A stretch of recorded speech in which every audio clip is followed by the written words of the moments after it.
I read in one of my school books that, near the hottest parts of the earth, there existed a race of people that despised the sun. The men hurled insults in its direction 5 times a day, and prayed joyfully when night fell.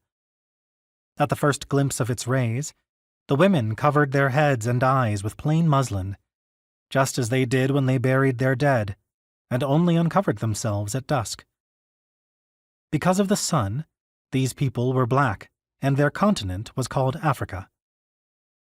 Though I'm so white I'm almost green, I am a child of this people. I've hated the sun since I was a kid, but all my life it's been licking me like a puppy. I've learned to tolerate its presence, occasionally even believed I loved it. But it's no good. I hate the sun. I mutter obscenities at it 5 times a day. In the school holidays of 1976, I was 13. The summer hadn't even really begun, and my skin was already peeling for the 3rd time. My arms and shoulders, inflamed with tiny blisters, soon shed strips of dead tissue. My nose had a new layer of charred skin. I couldn't brush my hair because of my toasted scalp, nor sleep because of my back. It was almost noon already. We'd been in the pool since morning.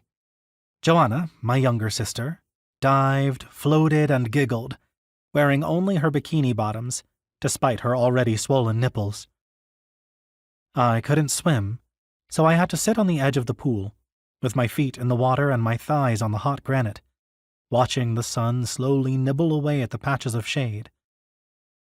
Sitting on the 2nd-floor balcony, Maria Ina kept an eye on us while Paulina, the maid, took care of lunch and the dust. By my childish calculations, Maria Ina must have been around 279 years old. She lived in the neighborhood and looked after us whenever Mama asked. I don't know if she got paid. She was born right here in Cayim, died here and lived here, in a shack that had been around since the days when the neighborhood was a farm. She'd never been outside Rio. The furthest she'd ever traveled was Jurema, where the spirits of the Indians dwell. She gave long whistles as she breathed, like an old animal, and had witnessed the birth of every living person, including my dad. Thin, the daughter of slaves, she spoke the tongue of her great-great-grandparents when she didn't want to be understood. When she looked at green fruit, it would ripen.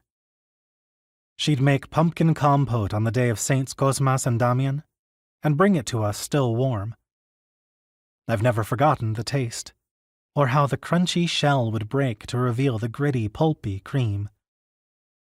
We were the first to eat it, after the spirits. She'd leave a bowlful in the woods for them. The pumpkin would shrivel up and vanish. That's how spirits eat.